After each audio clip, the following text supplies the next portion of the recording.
turamwibuka muri Reyo ariko ntitwamenye uko avuyemo nta wamenye ibyakurikiyeho nigeze no kumushaka ngo ame interview ambwira ibyo ari byo mbona bigendamo biguru ntege Il semble que coach Adet ya ni ya mbere banze yindi ni ya kabiri. Ça fait longtemps monsieur l'entraîneur Wade. Comment ça va là-bas en Mauritanie? Quelle est la situation de vos contrats faites ici au Rwanda? Bonsoir mon frère, comment vous allez? Ouais, ça fait très longtemps. Ouais, c'est juste que je suis en voyage au pays avec les enfants, donc voilà, je suis revenu pour amener mes enfants au pays. Ouais, mais premièrement, ça fait plaisir quand même de vous entendre, ça fait plaisir de faire cette interview avec vous. Je vous remercie du fond du cœur. Donc, premièrement, le football au Rwanda, donc, comme j'ai toujours dit, le Rwanda a tout pour réussir. Donc, ils ont tout pour réussir et le football du Rwanda doit s'améliorer encore mieux, surtout au niveau international. Donc, c'est un pays qui mérite plus d'être au sommet, au niveau international. Donc, passons tout pour lui. Ouais. Deuxièmement, donc, mes situations contractuelles au Rwanda, j'ai vraiment envie d'en parler parce que j'ai des situations un peu critiques là-bas. Donc c'est ça. Donc j'ai vraiment des contrats à qui je veux mettre en terme et je veux vraiment régler pour une bonne fois. Ouais. Ubura nkwagarikira aho ngaho hagarika gatoya twakomerezaho pause mukude arajya dufasha kumva ikirimo oya nuko taha na stop bivuga ngo kugira bitworohere arajya ikibazo cy'umajira kimaze amara kugisubiza dustopa tukomeza hagarika aho ngaho wari umubajije uti n'isi yari baye myinshi bimeze bitaho muri Mauritania aragusubiza ati rwose tinange nishimiye kongera kukumva tuvugana tinaje muri Mauritania kuri abana banjye ko bameze mbitaho naho byo mu Rwanda byo ati n'umupira mu Rwanda ati ufite urwego uriho rwiza avuga ati uramerita kujya ku rwego mpuzamahanga ati hari abantu beza ati umupira donc ukinwa mu Rwanda uri ku rwego ruruta urw'ibihugu bitandukanye nzi nagiye nyuramo bitandukanye ati n'umupira donc wubahitse ufite icyubahiro cyangwa se donc ya president cyangwa se ya waminiyaga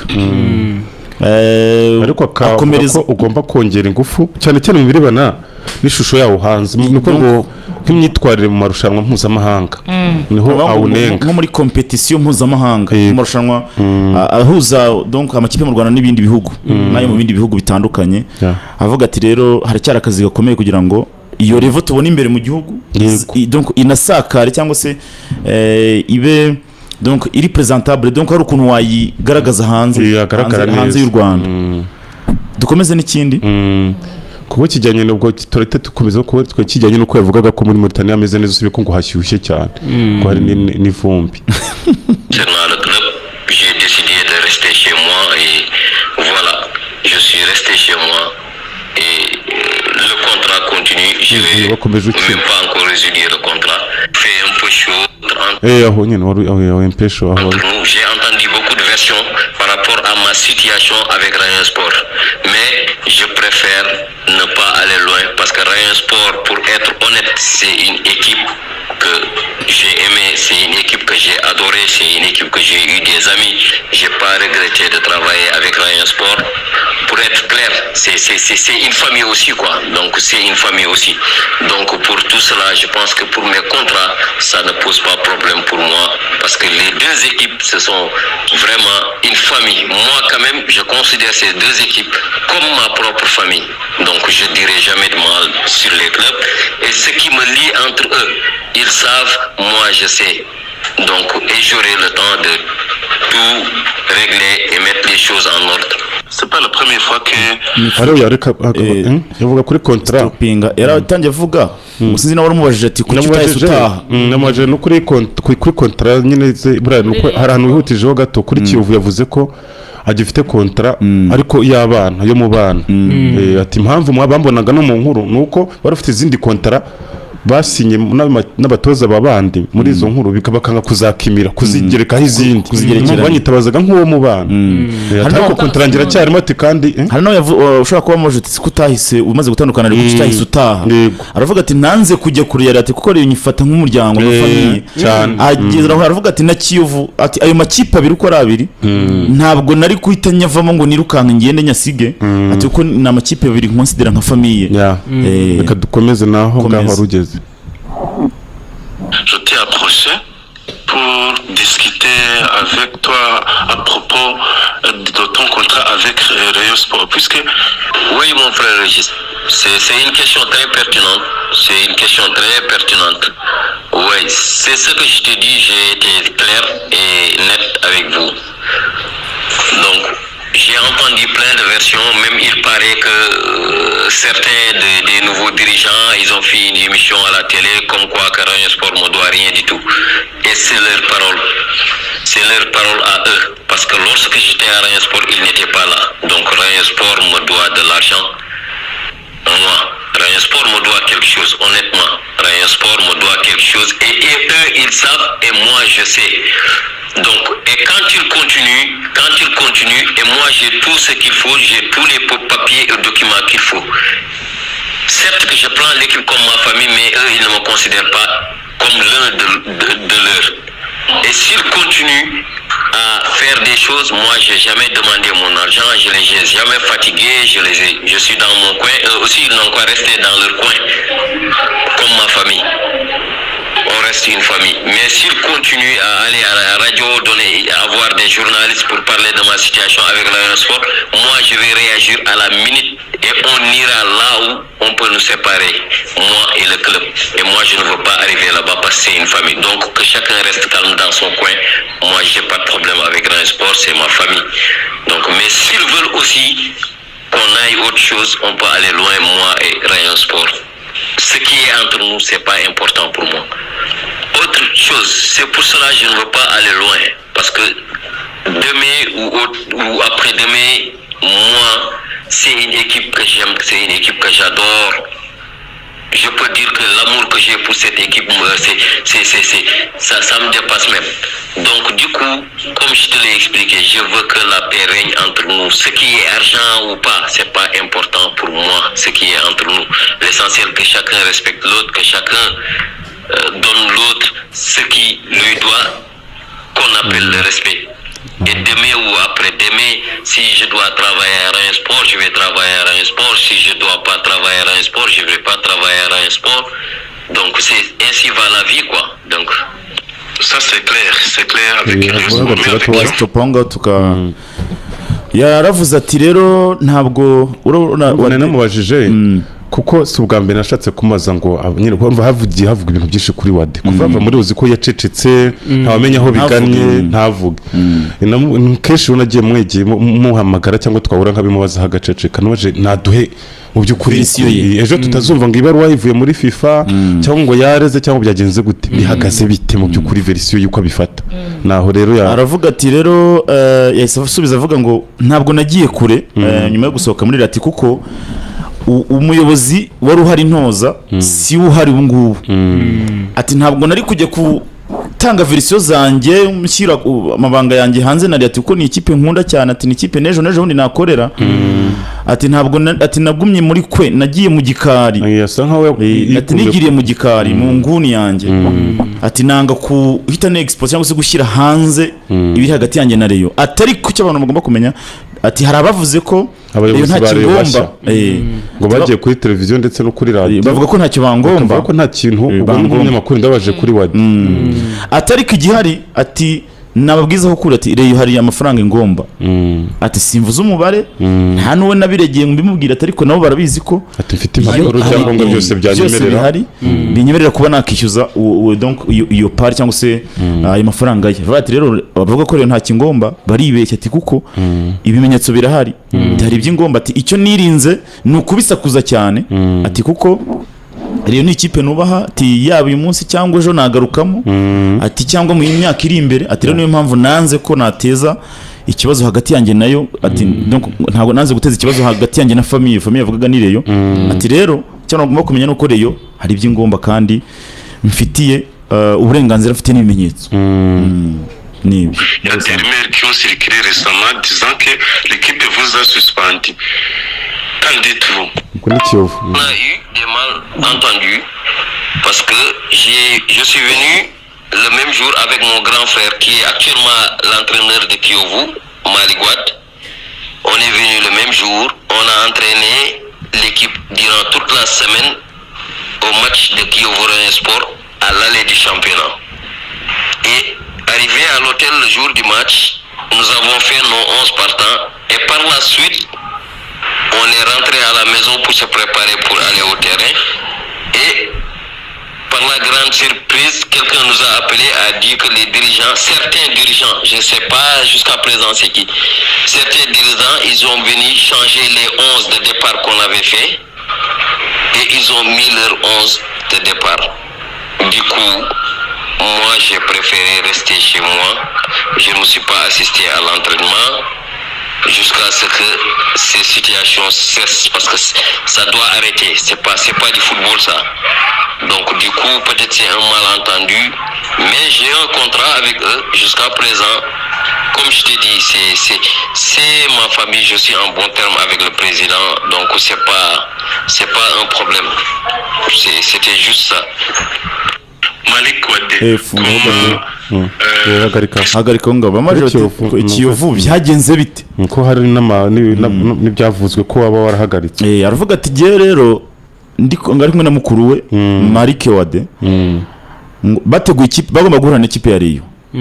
Zina mwabyumvise bati twagomba guhurana ikipe ya dutegura ikipe icyumweru cyose bategura ikipe bagomba gukina na Rayon mu banza muri championnat. Ati twateguye ikipe icyumweru cyose tugomba guhura na Rayon Sport bakorana 11 rwose bakora 11 ngomba kubanza tujya mu rugo gutegura kugira ngo tuzajye kuri match. Ati umukino wenda kuba abayobozi barabahamagaye baravuga ati murihe bakiyovu barabahamagaye ati murihe ati yego ati muze mutwereke ibyo mwateguye babereka 11 abayobozi barayihindura barayihinduye bati izo changer le 11 partant bati barahindura byose bati bamaze kuyihindura ati nge nahise mo kwigumira mu rugo ntuko nabonye ntakiri umukozo ati nge nahise mo kwigumira mu rugo atariko icy'ingenzi gihari nuko mfite contrat nawe ati kandi je suis en bon terme avec le président ati président w'ikipe turavugana neza nta kibazo turavugana turi en contact nta kibazo gihari ati contrat ndifite kugeza n'ubu ndacyari nayo ubwo sinzi ubwo niba yaranze kujya gutoza iyo match ntibizagaragara nkaho yataye job Kiyovu ikaba yamugarika bigeze kumwandikira ko yataye akazi bigeze kumwandikira ko yataye akazi sibyo se navuga ariko urumva baruga ati komeza ahubwo arita akusobanura icyo ki aravuga ati rero nahisemo kwigendera ati nanze kuvangirwa ubwo amenye ibanga niba barateguye match ya Rayon bagahindura 11 bakanabategura umwe mu bayobozi abikibanga akavuga ko atari baza gukina ko agakora yinapuye bariye bingahe bariye bine bine kimwe cya Musengo Tansel bine kimwe ariko nubwo aho ngaho yakoze d'entraîneurs internationaux qui ont passé ici au Rwanda critiquent la façon pour laquelle les dirigeants des clubs s'ingèrent dans leur direction, je dirais, technique du match, d'entraînement des joueurs.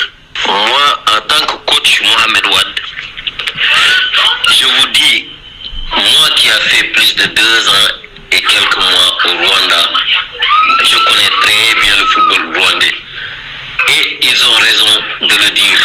Parce que tant qu'au Rwanda, certains dirigeants, je vais être clair, certains dirigeants se mêlent du côté technique d'un entraîneur, le football ne va jamais avancer. Le football ne va jamais avancer, cela veut dire que ça ne va pas avancer au niveau international. Il y a ce qu'on appelle technique, ce qu'on appelle gérance de direction. Et chacun doit gérer de son côté. J'avais ce même problème-là un peu avec Rayon Sport. Je ne vais pas citer ce nom, certains qui essayent de se mêler sur les 11 partants, ce que je dois faire, à qui je dois mettre dans la liste, alors que c'est pas comme ça le football. Le football, chacun a son travail et la plupart des dirigeants au Rwanda, ils sont bons. En fait, les gens à qui j'ai côtoyé, pour être honnête, donc ils se mêlent toujours du côté technique de l'entraîneur, alors que ça ne fait pas avancer le football de nos jours. Regis yaramubajije ati ibyo bigendeye kuri cya kintu kuko yavuye muri kiyo navo ngo yaretse kujya ku kazi ku kuko bamubanjiye bakazana abakinnyi batapanze mubwira ko ariko n'ubundi n'abandi batoza benshi banyuze hano bakunda guhura n'icyo kibazo bakakinenga warabivugaho iki. Regis yaramubajije ati nk'umutoza mpuzamahanga wabaye mu Rwanda niki wavuga wakritika ku kijyanye no kuba abayobozi b'amakipe binjira muri tekinisite y'ikipe nakita nko kuvangira abatoza mu mikorere abivuze wadahubwo ndamwemeye ni umudiplomate kuko asubizanya diplomasi iteye ubwoba bigaragaza ko ashobora no kuba afite n'amakontakiti ashobora kuzabanamo n'akazi. ubwo dukomeze urumva aramubwira ati rero niki wabivugaho donc nk'umutoza mpuzamahanga uwitwa Wade aramubwira ati jye nka Wade nyirizina mu izina ryanjye nka Mohamed Wade namaze imyaka 2 n'igice mu Rwanda kigarutseho ati iyo mikorere ntishobora gutuma umupira ugira aho uva naho ugera cyane mu ruhando mpuzamahanga ati mu Rwanda hariko umutekinisiye ngo akora akazi ke kuko ni uzi reka umutoza akora ibyo apanga ibye hanyuma wowe umujije nyuma cyane urumva ikintu bivuga we mureke akora ibye umujije nyuma uzamujije nyuma cyangwa se uzamusesengura nyuma ati rero mu Rwanda si abayobozi bose ati hari abayobozi beza b'amakipe ati ntabwo bari bose ati no mu makipe dusanga harimo umuyobozi umwe wa undi donc utari na president w'ikipe ugasanga hari undi udafite donc muri yararishimi bibarire atugasanga niwe ahubwo uri kugushyiraho igitutu ati rero iyo mikorere ntabwo ishobora gutuma umupira uva ku rwego rumwe ujya ku rundi ati nta n'ahandi hantu ku isi biba ku mupira wa none ntibishoboka ku mupira wa none nongera ko aho yanyuze hose icyo kibazo yahuye nacyo haba muri Rwanda ndetse na Kiyovu ariko ibyo yavuze ni ukuri byagiye bimubaho ko ni ukuri rwose cyane umugore rero ahubwo uhagaritse gatoya hari kandi kantu yasorejeho avuga ati we abibona nka kimwe ati kuko umutoza utamuretse ngatoza uzamubaza umusaruro ati hari ababikora akaza kuguhindurira lineup kugira ngo akugonganishe n'abafana bakwange abone ko bakwirukana ati no kugushakaho impamvu n'ubundi n'ibyo tinama yo kugushakaho impamvu kugira ngo bakwirukane hari igihe nk'umwe mwaba abayobozi batemeranya cyangwa badahuza ugasanga akoze nk'icyo kintu kugira ngo akwangishe n'abafana none bazavuze mutabyumva uziko hari abatoza bashobora kuba birukanwa kandi batezwe umutego na komite ngo kinisha kanaka reziliti kabura bagahita kwirukana ubundi nka perezida w'ikipe akubwiye ngo kinisha wenda Tite na Saddam kandi mu myitozo umaze iminsi ukoresha ubona atari ngombwa ko bagenda ugomba kubasigaza ngiye ngomba kubareka match yarangira ukazanyirukana nacyo nazije urumva umutego avuze utakoze icyo kintu tuvuge tutange nko ku rugero nka Kenisi akubwiye ngo kinisha kanaka ntumukinishe ntiwamusuzuguye ntimwabipfa noneho rezilita no kumara gutoza iyo match ibaruya ikuri ubyanze byose kuba ati ndakwiyamye we Kenisi gahunda nawe urayumva no kwita ucaho kandi nanone n'ubiti bakinisha ugatsindwa biragenda bite nanone kuko umusaruro ni wowe yanze ko bakinisha ukabakinisha ugatsinda reji ntabwo yakwirukana ahubwo agutega ikindi gihe baguteze bakugushije mu mutego nta kindi gihe niyo watsinda buryo wamusuzuguye nabwo hari kurabifata none se ikintu kiba ku batoza benshi ubwo igisubizo ni iki uravuze ko ari kubireka kuko nibyo byatuma umupira wacu ngo mu gihe cya none cyangwa ugira aho ugera ariko ikindi kintu reji nk'ubu nk'umutoza bamubwiye ngo kinisha runaka aho kugira ngo usuzugura ubuyobozi kandi aribwo bwagoye akazi akenshi mujya mubibona hari igihe abatoza banga kuza gutoza izo match akiyagara akabyihorera ubwo ni nkuko Wade yagumye mu rugo rero ukigumira mu rugo wenda igihe cyazagera mu itangazamakuru kubajije ngo se kutatoje iyi match kandi utarwaye nta kibazo ufite byagenze ute akazayivuga nyuma nk'uko kwa Wade ariko Wade nanjye ndamutinye cyane n'umuntu w'umugabo buryo asubizamo buryo yanitwaye mu kintu nyine kurasubiza neza ibibazo y'abana muri makipe nka Kiyovu na Rayon kandi zose akakubwira ko nta gahunda afite yo kuzirega ati gusa bakomeza kujya bampara bikavuga ko ntacyo bangomba n'iki nibwo nzegura impapuro tukagenda yababereye umwana mu rugo rwose by'ibyo amafaranga ntacyo de la grande famille de football ici au Rwanda. Alors quelles tes ambitions pour l'année prochaine, la saison à venir? Bon, en fait, c'est pas le fait de faire partie de la grande famille du football du football rwandais autant pour moi. C'est le fait de faire partie, d'être un Rwandais moi-même. Parce que, quoi qu'on puisse dire, malgré ce que j'ai vécu là-bas, j'aime ce pays, j'ai adoré ce pays. C'est pour cela que j'ai fait venir ma famille, mes enfants et tout, pour étudier au Rwanda. icyo yavugaga Nibanje kumubaza ku byahereye kuri Jean Fidèle na wamaje kuri Jean Fidèle na akomereza ashyiramo na Juvenal na Juvenal amuvugaho avuzemo APR uburyo abona yagera kure mu marushanwa nyafurika anasaba n'andi makipe nayo gushyiramo imbaraga kugerageza gushyiramo imbaraga akaba nka APR mu bijyanye no guha ubuzima bwiza abakozi bayo ubwo rero sinzi icyo wavuze kuri Jean Fidèle yashimaga bonne gouvernance mu miyoborere myiza yagize anavuga kuri Juvenal aravuga ati nawe ni umuntu ukomeye cyane ashima ngo ko Jean Fidèle we abona atari umuntu wakoreye mu mupira avuga ati ubona ari umuntu mwiza uri correct uri honnête uri mu murongo